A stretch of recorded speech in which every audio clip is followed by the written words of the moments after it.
Alright, so doing double video recordings, one on my very hacked S8, the other on my, what I think is still a secured offline camera, but will only hold a brand new battery charge for a few minutes. So great excuse to just get this over with. It's Sunday, May 3rd, April 20, April 2020, May 3rd, 2020. And I just want to get this over with and document it and move on with other ridiculous stuff I have to do. So there, what this is a $55 computer I bought for Craigslist. It was bought from a guy that uses old computers for restaurants, something real basic for restaurants. So anyhow, I immediately grabbed it off Craigslist. At first, it ran, mission success. I just want an offline computer that I could print and maybe type documents from, etc. And that they did not have wirelessly controlled. So this is an old. I'll try to show them all here in a moment. What I'm going to get to is I'm pretty confident that that Intel chip there is an addition by them. If I'm not mistaken, I had figured out they got this computer long before I confirmed they got this one last night, and I knew this one was hacked, but I didn't know if they did it purely remotely, exploiting the Bluetooth or Wi-Fi drivers. These two were given to me by a friend who was going to throw them out, and they both power on, but I could quickly, after doing factory resets and wiping disks, see that they were fully hacked. So that's what I have with these two. So this one, I checked it, when I first plugged it in, and I checked it every time I would turn it on with a RF scanner to see if it was omitting any signals, and so wireless signals, and I saw it was. I tinkered with it to see what was going on, and here, this is a 2 gigabyte system. Here you can see the RAM. So for 2 gigabytes, this I think would be the stock RAM, 2 512s. I'm trying not to show which offline camera I'm using on my my cell phone. The cell phone is nice because it's a really good camera, and I can put it on a YouTube channel, but they can delete it any time. And my offline disk is just a backup. It's done to avoid disk infection, keeping them separated. Okay, and you can't really see it on this camera, obviously, as well, but it has a Intel chip. I looked up essentially what I think they do. So in other words, this what is supposed to be a 2 gigabyte computer if you notice, there's a 1 gigabyte thrown in there. And anyone that knows how RAM's set up, and it's a Samsung, so they clearly added that Samsung card. Last night, after discovering this computer was badly hacked, I had checked it when it was first donated, but even though, what would this be? This is the first one's DDR2, and this one is what is it? It's the DDR2 version of laptops. I'm spacing, but anyhow. So instead of, I did check the manufacturer's website. You can see the info there if you wish to do the same. It comes with 2 512s, which would be standard. This is a 1 gigabyte computer with Windows XP. And when I did a factory reset, I reset to the Windows XP server version. But notice it's essentially a sequential RAM And then I removed the wires you're seeing there, and the same here. I removed that stuff before I power a device on the first time. However, I haven't gotten to it yet. There's this net chip in there under the actual processor, but I definitely do not recall this Intel processor being there, a CPU, and this, like that, two CPUs would be, not uncommon in a server. And there's an empty spot for one and so forth. But I do believe that's a new addition, and it is a Intel of the same series as this one. So these were gotten at separate times, both stashed in my most secure areas I can. And still, these guys were able to break in and get to them both at different times. And they're breaking in. This I purchased for $55. The guy was delighted to get $55 for it. As it's barely worth anything. And these, 1 gigabyte, 1.8 gigahertz processor worth pretty much nothing. I couldn't sell it on eBay. It cost more to ship than it's worth.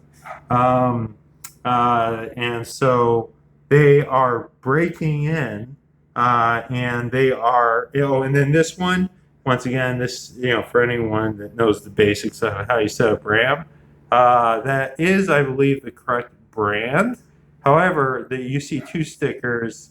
The one with the little green and white was that Eco logo at the top. Those are the ones that are the actual ones that should have come with the computer, 1 gig a piece, except they actually matched one, and so it is a 3 gigabyte.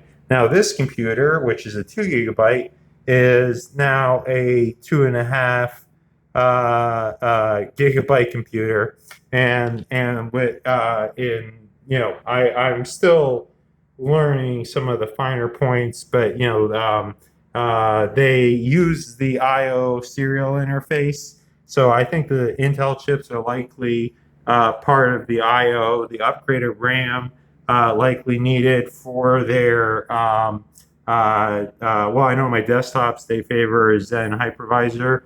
I do too. It's just it doesn't work as well when I load my Zen hypervisor over theirs, which I did using cubes, and worked kind of for a little bit and not so much. So when they're these break-in, FBI calls them black bag jobs. These break-ins, when they're at times doing them once a week, or I think it's sometimes even more. I catch them, blatant signs of break-ins frequently, but I know I don't know when I'm not catching them, and I do want to, for comparison purposes, put this whatever. They're essentially, so the one's from the laptop, and the other one is from the desktop. These two Samsungs, and the reason I broke all this stuff up is because when I was looking at how they so effectively hacked the laptop, wondering, did they?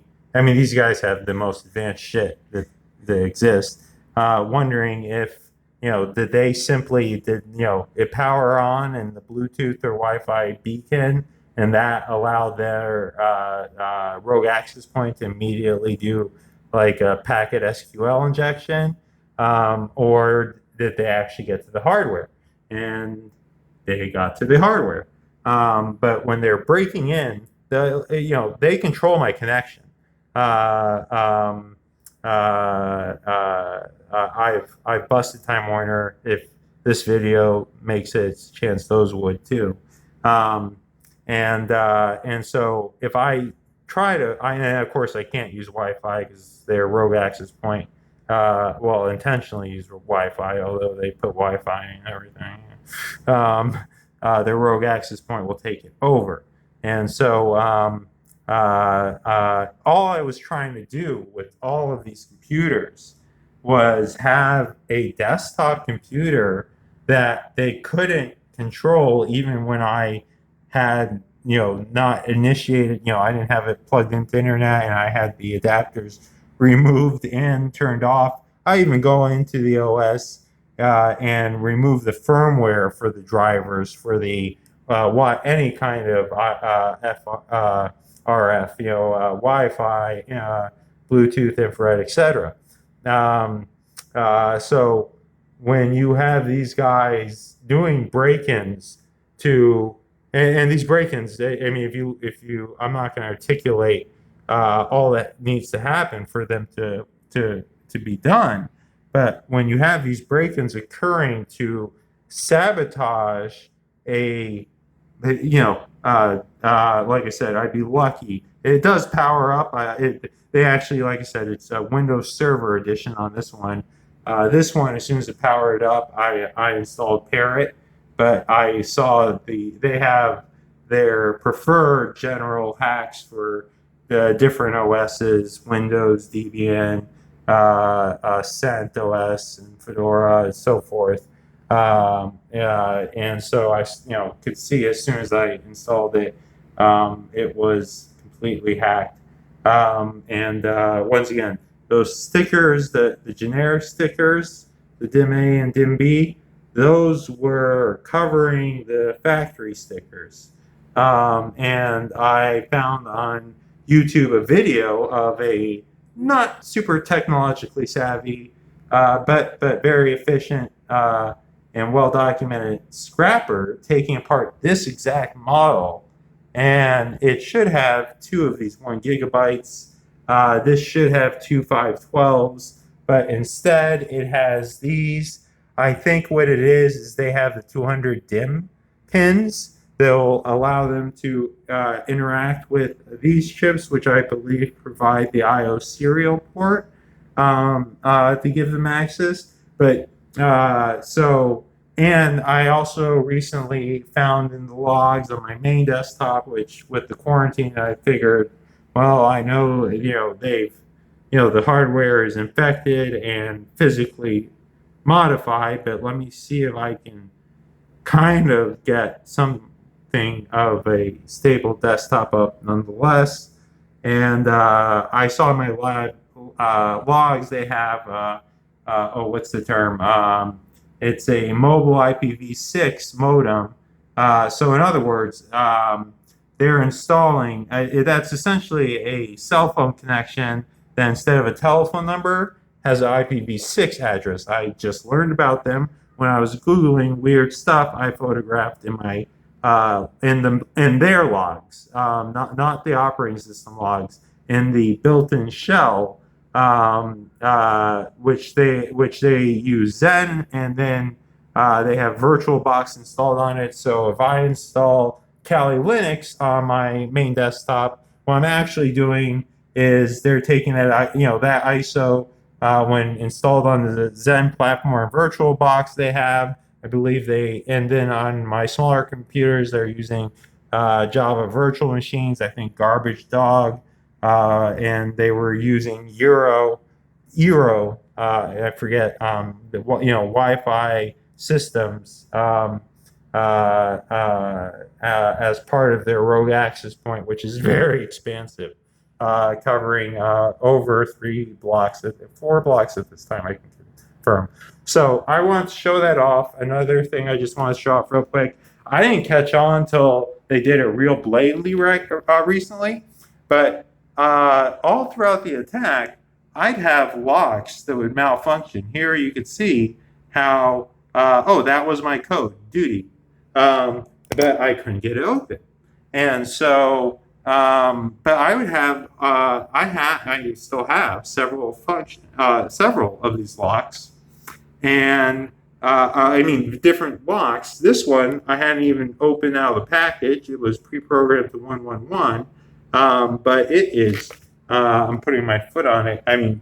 Jammed. I cannot release it. What they seem to do is if I have a lock that they can't pick quickly or they can't pick, then they just, jam it essentially, or scramble it, or maybe they pick it and change the code in the case of something like that. But it took too much time because they're normally often when they're breaking in, they're doing it when they know I'm only going to be out for an hour, hour and a half, which results in some ridiculously sloppy work, like after I took a big chunk out of their well-embedded system. I call it the Orwell 2000 or the Orwell 2020 edition home espionage system.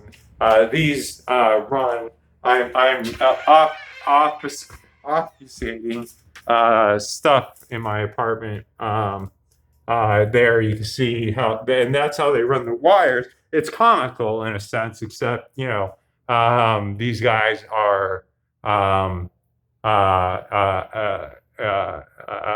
working to assassinate or falsely imprison me, or they're hoping that I concede the futility. Remember, they launched on March 6th of 2019, so well over a year ago.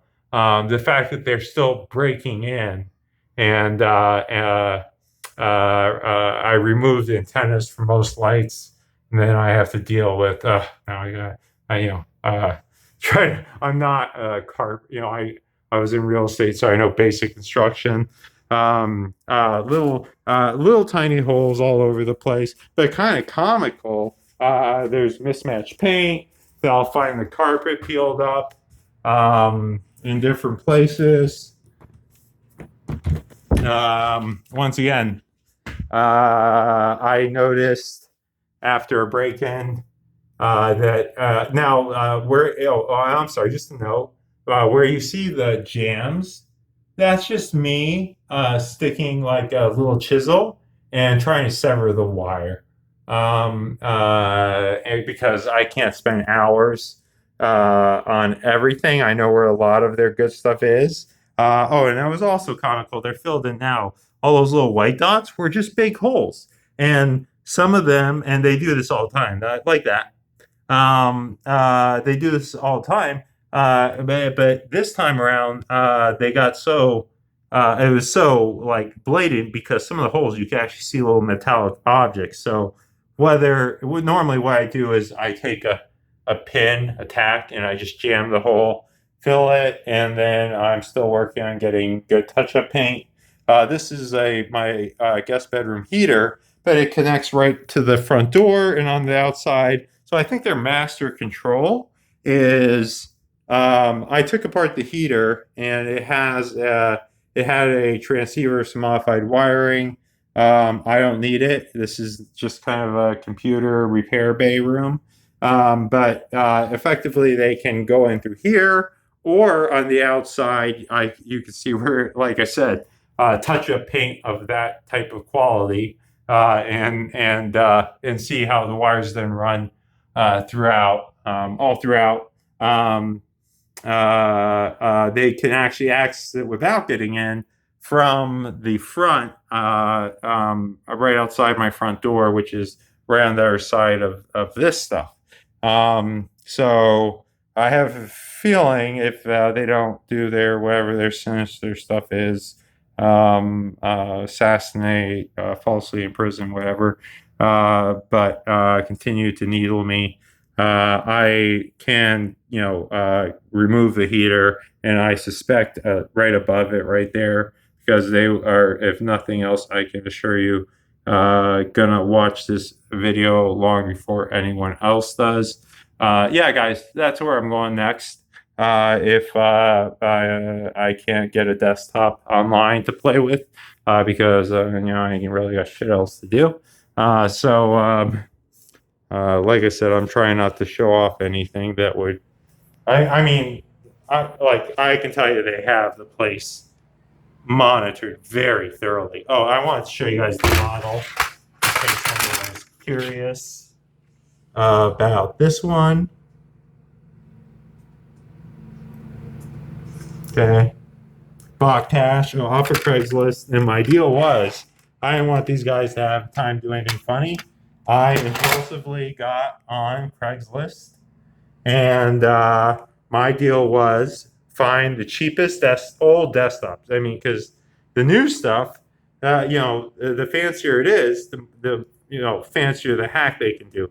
Okay, my new offline cam is about to die from a full battery charge.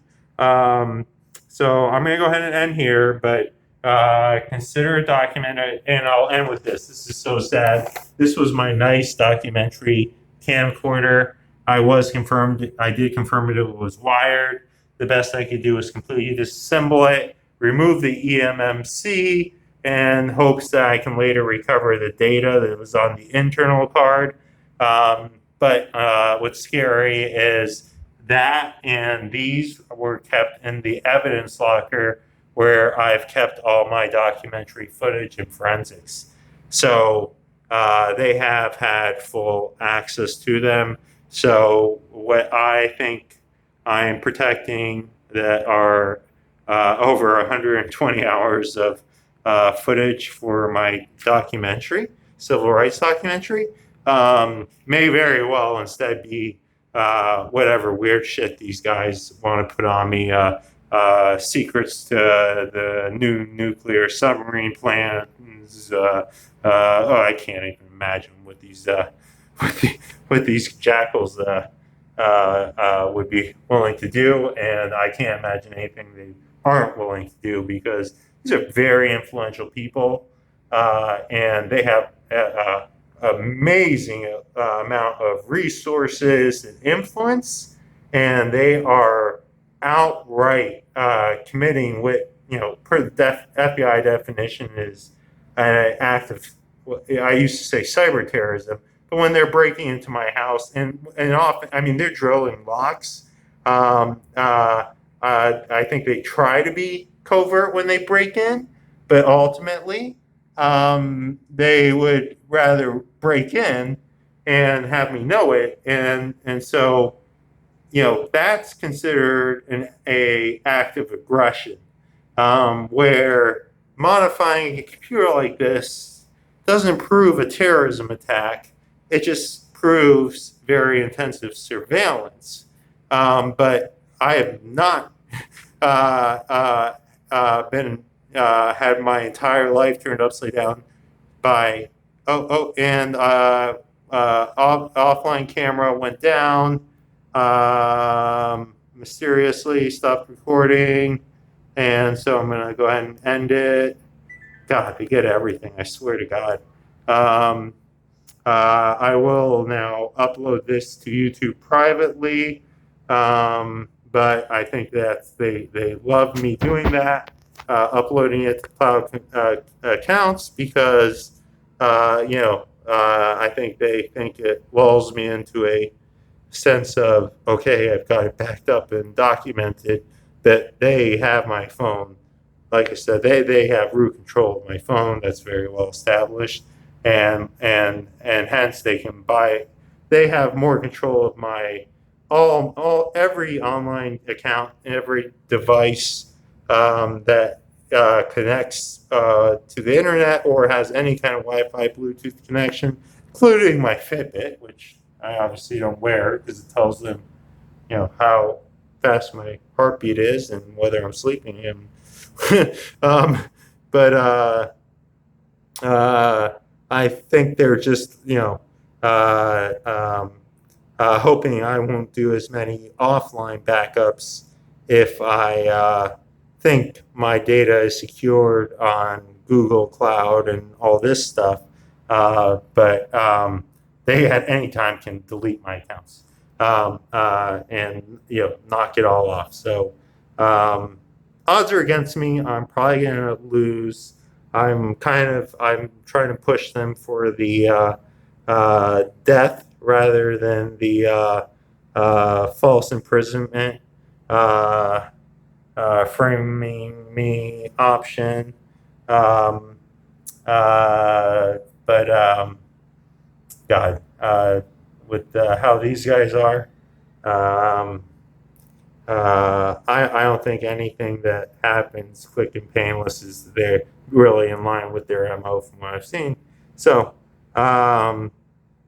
yeah, if you're thinking about becoming an activist, whistleblower, challenging any powerful major corporation or I'm going to keep with this is a private sector DoD contractor, private security operation, just giving the fine men and women in the intelligence community the benefit of the doubt, although I would have a very hard time conceiving of how they would be able to do much of what they do without the cooperation of a fast and loose ranking FBI official and a Mickey Mouse rubber stamp FISA warrant.